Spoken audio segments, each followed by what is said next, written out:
Hello. Well, I've actually done something and it's not too bad.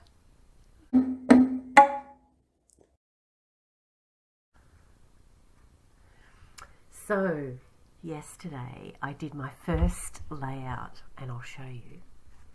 And it was this gorgeous thing. And considering it's come down from an a 12 by 12 inch square down to A4 size. That says Ben Jamtin. I'm not sure whether that will show up in reverse. You know how it does those funny things? I don't know. Anyway, it's turned out really nicely. I've got a space here that I can write a little bit of something, scan it digitally, and then I can save this master copy. But should I ever need to, we could just get one of those digital books made. And isn't that fantastic? And I actually thought, oh, it needs a little bit more, so I did some stitching around the outside as well. It pulled apart really easily. I was able to use nearly everything that was on it. Perhaps there's a few pieces of scrap paper that I'll just give to the grandkids to play with. They'll love that because it's not good enough to be reused. Anything reusable, I would reuse. This is not about redoing, it's about refurbishing, redo, but bring them into order again. There's a few things that I noticed. I used a metal embellishment. Like, what a daredevil, hey? So the theory was that everything should be acid free and the photos and archival and all of those things, and I quickly lost interest in that because it didn't pique that little artistic side of me. So this is pretty rebellious for one of my first go solo attempts at scrapbooking. But I've encountered my first dilemma, and not just the technical side of things.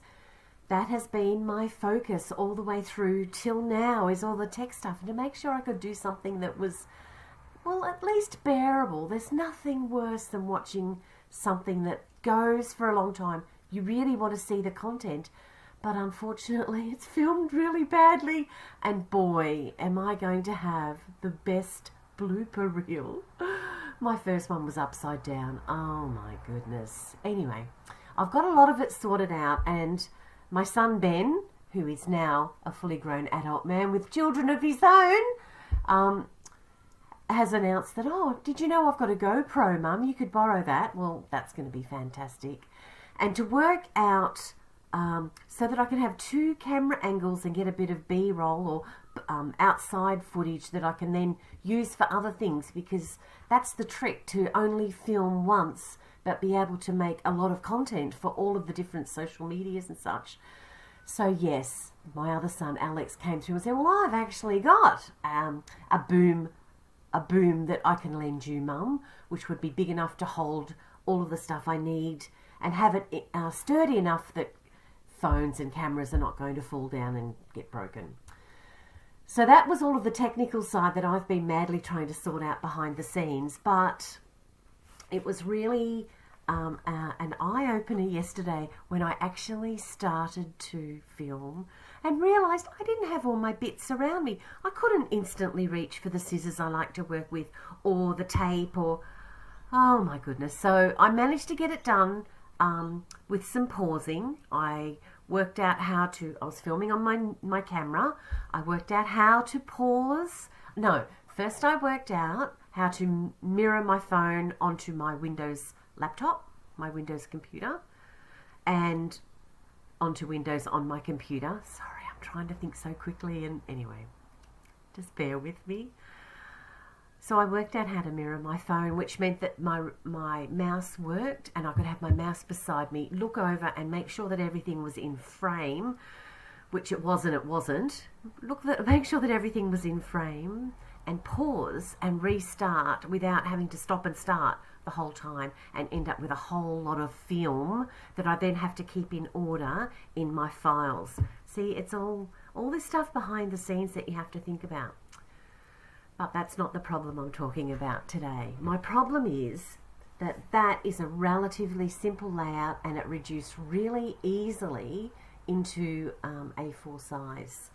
But the next page, wow, didn't I go crazy with this?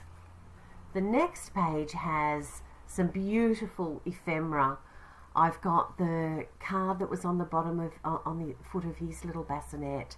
I've got announcements on here of the a birth notice that goes in the newspaper. I've got bottle clips, so apparently that was the rage at the time, and it's got, you know, sweet and small and a baby handprint, and to be fair, there's no rust on any of these. The only thing that would be doing would be damaging some of the papers that perhaps end up being next to it. Didn't happen on these, mind you, so that's good. That's his little footband. Oh, the little darling. And there he is, our little man. And I've also put in here, just so you know, because it's nice to see what some of this stuff is, the notice for Russell on that particular day said, for that week, something nice is due to happen in your family or domestic circle. You may be celebrating an anniversary or happy occasion. Any entertaining you do will be a success, but it may hold you back from tackling a do-it-yourself project or duty task you've been putting off lately. So how cool is that? I love all these nostalgia kind of things, so I've been on a little journey with that. But how do I reduce this down to A4? Well, unfortunately, these have got to go, but I think that I can actually put them onto something else, art-wise, outside of the scrapbooks. These will be fine. I can just transpose them. I might lose some of the paper that's on this particular one. But the good news was, when I did the first one, I realised I could actually use the same backing paper. So that saves me a huge amount of money, because that backing paper can be quite expensive, the backing card. I just use Basil. That's the one I've always used in all of my time. And every time I've gone for a cheaper alternative, I've been disappointed. So I'll pay the money for that because I know it's sturdy enough. Oh, lost a bottle top.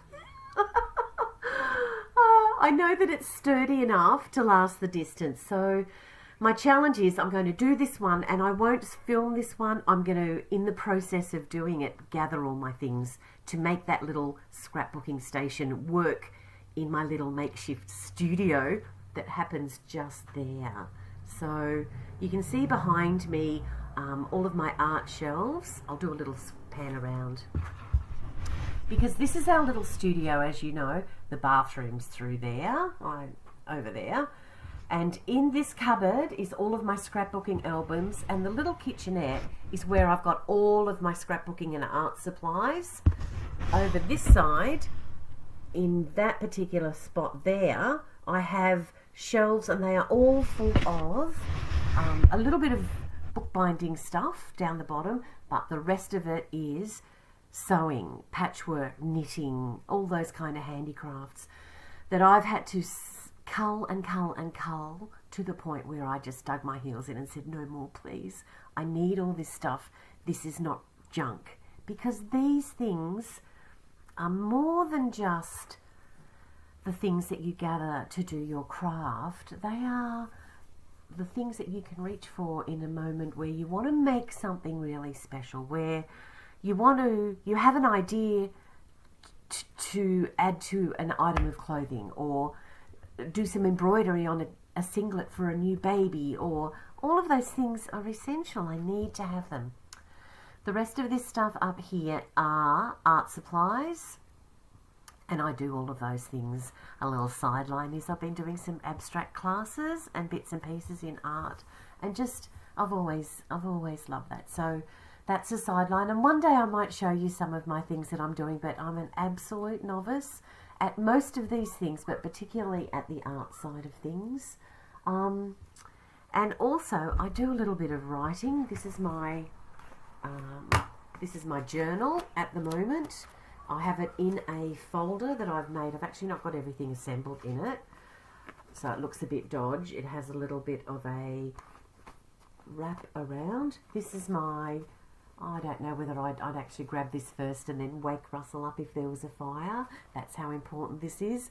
But then I couldn't get all my old ones, so I'd have to wake up Russell if there's a fire to help me carry these.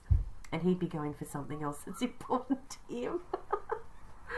So I use this for my day-to-day journaling, and I do a little bit of scrapping of cards, and I put pertinent photos of what's happening in the day. I'm not going to show anything that's going to show kids' faces.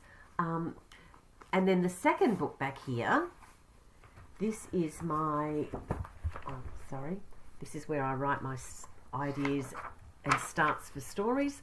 I've just gotten onto these books and I absolutely love them. I love the ivory colour of the page, and that's where stories form. So I've got heaps of scrap paper in there that I can just quickly jot things down. Oh, I do what everybody else does it. I do it on scrap paper. I do it onto my phone a lot as well. And if I'm quick, I can actually put it onto OneNote, Microsoft OneNote, which means I can access it from my computer and then type it up in whatever I need. Because these little ideas for things are fleeting. They only land for a moment, and then life interrupts and you get on with doing whatever life is. And unfortunately, that goes for any idea, whether it's an art idea or a craft idea, or some of them will really stick around, but things like writing, art, drawing, any kind of creativity where you're inventing something, we're imagining a thing and then creating that thing, which is what creators are. Those things are fleeting. They don't stick around for very long. So I like to have all of my bits around me at easy reach. Gee, that took a long time to say. I'll film later. I won't do this particular one. I'll do it now to make sure I've got my space set up. And then I'll come back and I'll film one to show people and talk through it as well. I'm not even going to attempt to show the ones that I've been filming and failing, but I will put together a blooper reel, because honestly, all of the photos of me going, is it working? Is it working? It's just hilarious. Anyway, have a lovely day. I'm going to go and do something now. Bye. That's fantastic. Thank you.